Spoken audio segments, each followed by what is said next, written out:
Man, it was a fantastic game yesterday between the Jacksonville Jaguars and the Buffalo Bills. It took place in Jacksonville. It was back and forth, back and forth, back and forth in the fourth quarter, and then the Bills finally scored. Jacksonville, the game ended on an interception by Trevor Lawrence. That was, of course, Jacksonville fans were, saddened by that. They won the AFC South.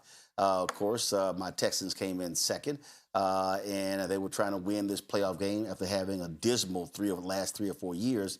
So at the postgame news conference, Jacksonville Jaguars head coach Liam Cohen was at the podium. And then this exchange happened with Jacksonville Free Press reporter Lynn Jones-Turpin. Jones, Jacksonville Free Press News. I just want to tell you congratulations on your success, young man. Thank you. You hold your head up, all right? You guys have had a most magnificent season. Thank you. And you did a great job out there today. Appreciate so you it. just hold your head up, okay? Thank and you, ladies ma'am. and gentlemen, Duval, you the one, all right? you, ma'am. keep it going. We got another season, okay? I appreciate Take it. care and much continued success to you and the entire team. Thank you, ma'am. Well, y'all, that had the sports journalism world in a tizzy. You had lots of reporters who were saying, oh, my God, she's wrong. That was grossly unprofessional. How dare she do that? That's not how reporters are supposed to operate. You're supposed to be there and ask questions and not be a fan. Well, Lynn Jones-Turpin, she's been doing the rounds, talking to different people. She joins us right now. Lynn, glad to have you here on Roland Martin Unfiltered. So, Yes. So take us through. First of all, do you cover all of the games, or were you only there for yesterday? And how long have you been doing what you do there for Jacksonville, for the Jacksonville Free Press? Yes, covered the games. How you doing, Roland? Doing Good to good. talk to you. Appreciate the call. Yes, I'm at the games. I've been affiliated with the Jaguar games more than 25 years. I was with the Jacksonville Jaguars under the tutelage of Tom Coughlin. I worked in the season of first. So I've been attending the games. I report on the games. I've been a reporter. I'm with the Black Press. And this is what we do. So it wasn't nothing. It wasn't not normal. They're talking about my credentials and what I shouldn't be credentialed. The season is over. The bottom line. The man came out. He was emotional, and he's carrying the weight of our city, this team, his staff on him. And matter of fact, Roland, it just came out. Tell you the truth, it just came out. To formulate a question and get back into the game is over. The game is over, and we headed into next season. So, had you ever done this before? What, I mean, you mean at a press conference or just? No, in terms of, I I mean, sure. There's one way.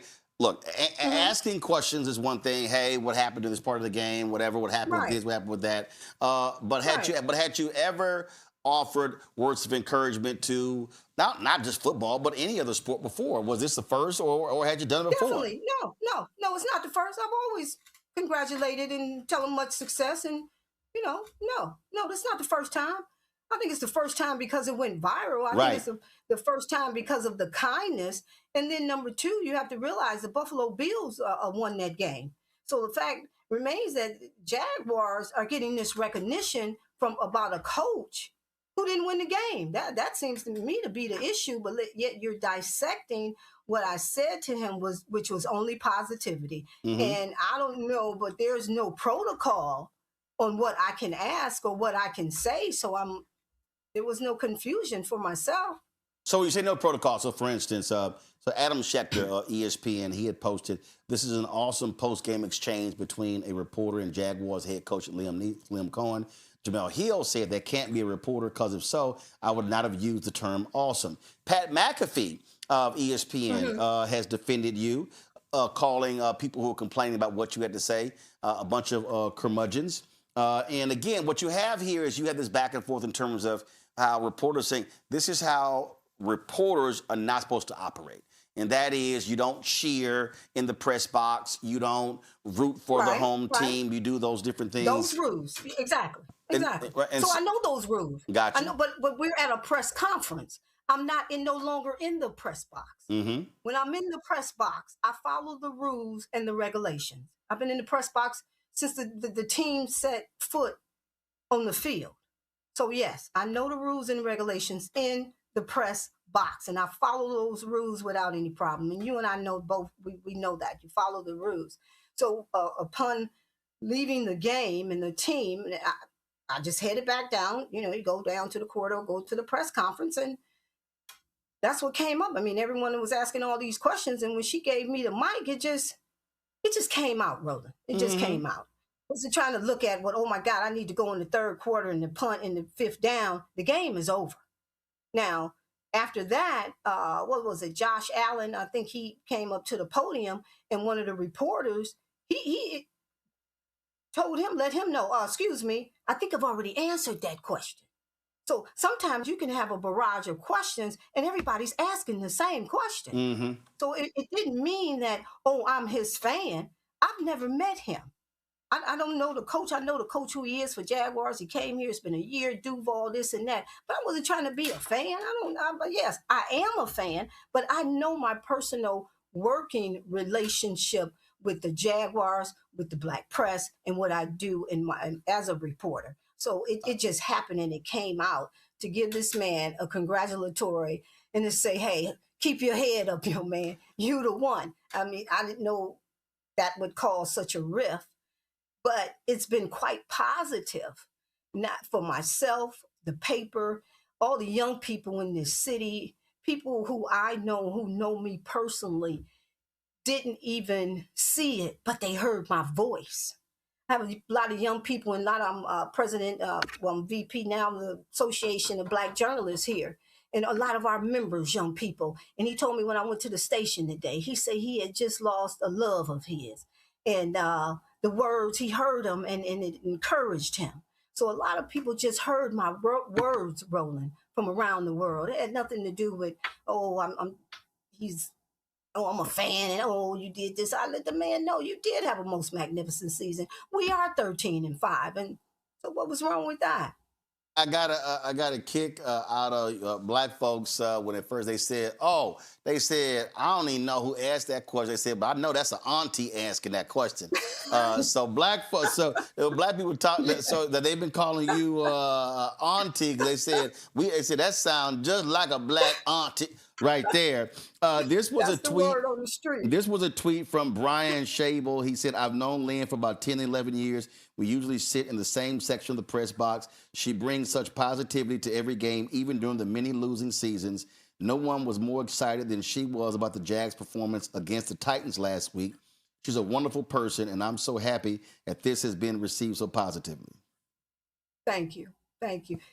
Yes, and it has. And matter of fact, yes, I was on with Kenan Thompson and Kevin Hart today. I'll be on their, I don't know if I was supposed to say that, but I'll be on their show tomorrow, 8 p.m. on Prime Video. So watch out for me. I have to, get Kevin right, tell him to keep his head up and stay in the game. So this is one of the things that, so let's be real clear, okay? And Wesley Lowry has written about this as well. Because what happens is in our business, you have this what is called objectivity. And that is when you're a reporter, you're supposed to be objective. You're not supposed to show favor. You're not supposed to be against, not supposed to be for. You're supposed to be even keeled. But one of the things that he's talked about in the past is that objectivity actually was not always the case, that really came about in the 30s or something along those lines. And one of the things that also that is hard for a lot of people to understand is that those of us in Black-owned media, we've operated by our own rules. We haven't operated by the rules of white media. So when you talk about in terms of reporting relationships, I mean, what people don't understand that when in Little Rock, Arkansas, when they were plotting the Little Rock Nine, when they were plotting that, the Black press was actually in the room with them, and the relationship between MLK and Lerone Bennett, as well as Simeon Booker, between Ebony and Jet. And so a lot of folk really have no understanding in terms of when we talk about the Black press, how we operate by our rules, not y'all rules. Roland, you know what you're talking about. Okay, we're talking about the Black press. Come on, 190 years. There's more than 230. I say this every day. More than 230 African-American newspaper printed in this country today. And I'm hail from the great city of Detroit, Michigan. Well, the Michigan Chronicle has been around since 1935. In Philly, they've been printing the Philadelphia Tribune since 1884. We've been around since 1986. The Florida Star here has been around since 1955. So there's an African-American newspaper in every city in this country. Now, I know there was an issue in the NNPA, and we're talking about the black press. And we do things our way, and this is our press. It's just that we need more exposure, subscriptions, advertising. That's the level that we're ascending to for our next level when you're talking about news and newspapers. But we're not just newspapers anymore too. You're on social media. You have all your social media accounts, podcasts, and so forth. So I had a friend, longtime journalist, longtime sports journalist, who said, I would not have done this. This is, not what, not what we do. And this is what I said. I said, man, this is the most attention the black paper in Jacksonville has ever gotten. would you? That's what I said. I said, so, I said, so bottom line is, so again, that's how I look at it. And so my whole deal is, you Jacksonville Free Press, ride this sucker till the wheels fall off. Talk to me. And that's what we're doing. Come on, I got a Washington Post article coming out tomorrow. Roland, I've been on from NFL, CBS. We doing this, okay? So listen, you need to come on my podcast pretty soon. So yeah, we definitely taking advantage of this. But I think, like I said, the taking it out of context and really deciphering my comments. But then too, Roland, you have to know that everything is politicized too in that other world. So well, I understand from the journalistic perspective. I understand in terms of how we're supposed to operate, behave. But here's the whole deal. Here's the whole deal. And I'll just say this here. The reality is they're a columnist. They're a columnist who, and this is also people don't understand about journalism. First of all, when you say journalism, that's an umbrella term. You can be an opinion columnist and be a reporter, beat writer, and you literally are under the same umbrella. And so a columnist could say exactly what you said in a column, and nobody would say anything about that. You just actually said it there at the news conference in front of everybody else with the coach standing there. So I understand all the hardcore journalism people. This is not what we do. This is not how we operate. I get that. But the reality is, again, if your publisher ain't got no problem with it, if your bosses are fine with it, well, then that's how it works.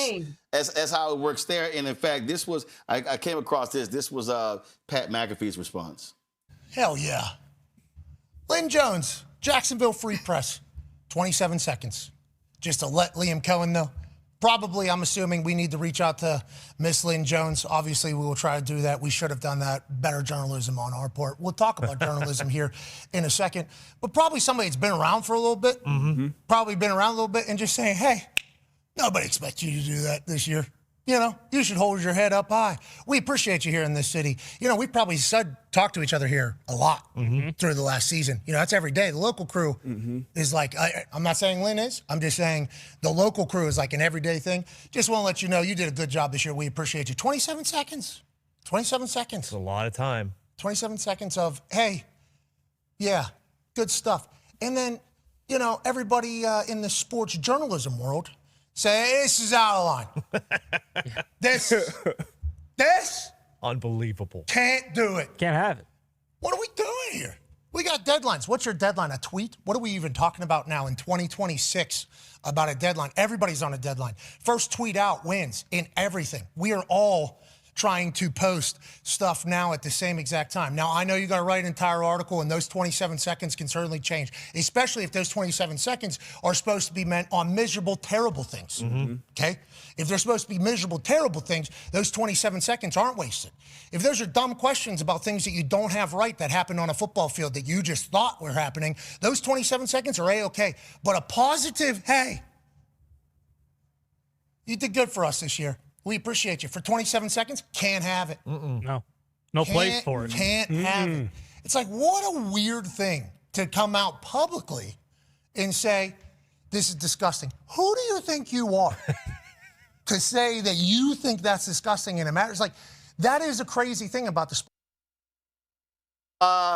So how soon are you going to be on ESPN? I think I have him tonight, matter of fact. I think I have him tonight. It's amazing, Roland. It's amazing. You know the work we do and being around the country, been doing this a long time. So I appreciate it. I appreciate the viral moment here. And just say it's a pleasure. We had a winning season. I'm a winning reporter. And I'm just thankful to be on your show and ready for the next phase, Roland. Thank you so much. And again, I hope as you so as you do these. So first of all, I hope as you're doing them, you're telling people so Jacksonville Free Press. What's your website? www.jacksonvillefreepress.com. We're on Facebook at Jacksonville Free Press. Okay. We're at Jacksonville Free Now who is your owner? Sylvia Perry. Okay, so tell Sylvia. Okay, she's the publisher. Yes. Okay, all right. So I may have met Sylvia at an NMPA event. I may have met her there. So tell Sylvia right now. I need you to tell Sylvia right now. I need Sylvia to get with the person running the website. And I need Sylvia. Crash today. No, it's up right now. It's up. I got it up right now. Okay. All right. So I need them to change the website right now. Okay. Okay. Get rid of that slideshow. Need to have you. Yes. Need to have you at the top. Get rid of that slideshow. Kiwanis celebrated on the First Coast. It's old. Okay. Need you at the top. Yes. I need a big ass donate button. I need a big ass banner at the top. Okay. Yes. Okay. If the Mayo Clinic ain't paying y'all, get rid of that. Get rid of that. Paying. Come on, Roland. All these people paying. No. I don't know, because the ad they switched. You, Roland, Roland. Follow me. No. Hold up, Lynn. I'm trying to get you more money. So follow me here. Okay, go so ahead. I need Sylvia to put a big ass donut button up here. Donate button. Say support the paper. Support. Get your subscription. Support us. Same way we do. And so because y'all are getting way more attention. Y'all going all around the globe. It's called maximizing the moment. So don't sit all these interviews. These interviews are free. That don't mean nothing if it ain't helping the paper. So tell folks if they want to support the Black press, they want to support layout. Hey, you want to hire more reporters? This is what we looking to raise. And so I'm not lying. I would sit here. So when you with Kevin's show and the rest of them say, hey, we want y'all to be supporting Black-owned media as well, and so we're trying to hire interns or whatever. I'm saying while all this attention y'all getting, maximize this, Lynn. We're doing it. And we got some calls tonight. We're doing it. We have our attorney on the phone. Everything's moving forward. Yes, sir. But I want a big ass donate button on the website. We talked to our website guy already today, Kermit out in Houston. No Regret Media. We're working it. We got some T-shirts coming out. We got a lot of stuff going on. So anything you could suggest, we greatly appreciate it. And thank you so much. We appreciate you coming to Jacksonville, EWC. Okay, Roland, thank you. So I appreciate it. Now, listen. Now, let me be real clear. You see who I'm rocking. Yes, sir. You see who I rep. Oh, yes, I see. Yeah, you see who I rep. So just want to let you know, we gonna handle business tonight for the AFC South. Okay, all right. The Texans gonna represent the AFC South tonight. Just want to go ahead and just let you know that. All right, word up. And listen, keep your head up and much continued success to you. I appreciate it, and I hope this great. So y'all sell a bunch of shirts, make a bunch of money, and support Black press. Oh, we shall definitely do it. All right, Lynn, thanks a lot. Thank you. Good luck. Again, Terry, I understand. Again, I've been in journalism since I was 14 years old. I get the whole deal. But listen, I'm like, yo, make some lemonade. That's what I want to. That's my whole deal. I mean, again, black press never get attention, okay, unless something bad. I remember when I ran the Chicago Defender. Every time something went wrong, it made headlines And when I took over, I said, no, we got to change these headlines because it can't all be bad news every time they bring us up. But this is one of those moments, again, where you maximize a moment. I mean, I want them to maximize the hell out of this moment. Not only maximize the moment, I am so glad that the two of you talked about the history of the Black press in the work, because I'm a historian by training. So in the work that I do, I talk about the Black press. I've researched it. I have discussed how they are the reason for the season for the reintegration of the NFL in 1946, in large measure for the integration of MLB in 1947, for so many things, one after another, encouraging the Great Migration. The Black press was at the center of that. So it's beautiful to watch another moment where the Black press can be on a national light. And as far as what she said, I was scrolling this morning about 4 a.m. and saw what she said. I was shocked to hear that there was any pushback and criticism. This was a human moment. And she was telling this young man, and his whole countenance, his whole disposition changed when she was talking to him. So, kudos to her for doing that. And I'm so glad that you pulled up the website and said, hey, gave a little direction. Make sure that you capitalize on this, because the Black press, and that paper in particular, deserves the visibility. And Congo, when it first happened, I knew the reaction was going to be. I knew it was going to be. And again, I understand our business, the rules, how things are supposed to go. I understood that. And my whole deal was, when I heard it, I knew this was a sister. So I didn't know what. Yeah. And here's the deal: I didn't know if she was a reporter. I didn't know if she was a family member. I didn't know any of that whole deal. But I do think folk can get too crazy with this. And my whole, as Pat McAfee said, it was 27 seconds. It was 27 seconds. And you know what? I'm gonna say it again: the Jacksonville Free Press ain't never, ever, ever. Matter of fact, I'll say this right now. If you take every black newspaper in America and all the black papers combined in the last year ain't got this much attention. And so I love the fact that when she goes on, she mentions NNPA, she mentions the Black Press of America in the papers as well. So that's how I see this thing. Well, yeah, and I appreciated what Jamel Hill also said on her page. She was like, y'all spending so much time critiquing, you also spend as much time going to the website or the social media for this newspaper and actually following it and support it. Why not do that while you're talking all of this stuff? Look, I can't remember the last time I heard basically a human moment, in these press conferences, as it relates to this particular interaction. Some people may get up there, be emotional about a loss or so on and so forth, but I'm talking about the interaction. But on the flip side, Roland, people are quick. Remember what they did with LSU and Angel Reese? I mean, you got these journalists out there who will do everything to demonize black athletes, sexualize them in the case of Angel Reese and some of these guys out there, and paint them in all of these negative lights. And people don't give them nearly as much critique or condemnation as they rightfully deserve. And so to have a situation like this happen, I think is beautiful. But not only is it beautiful, the positive feedback that she's receiving in a world of so much negativity in and outside of sports, to have this moment and to be recognized for it is beautiful. But like you said, Roland, in the way that world that we live in now, you also got to monetize that joint. So you got to make that happen too. Oh, absolutely. Hey, I'm telling you, Jacksonville, y'all, get them shirts printed now. Get that donate button up now.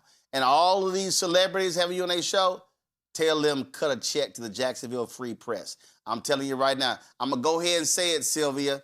Y'all need to put a request of $250,000, and so say you want to create 4 journalism fellowships with that $250,000 for folks to be able to be on staff and report. Hey, I ain't got, in the words of Frank Lucas from American Gangster, I'm gonna get that money. That's right. That's right. I got no problem asking for that money.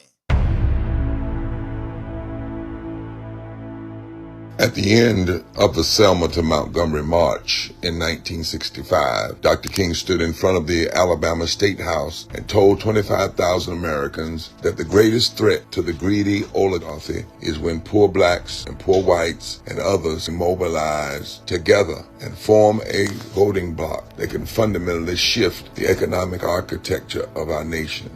In America today, we have fewer voting right protections than we did when the Voting Rights Act was passed in 1965. And state legislatures have abused their power to try to pick their voters rather than let the voters pick their legislators.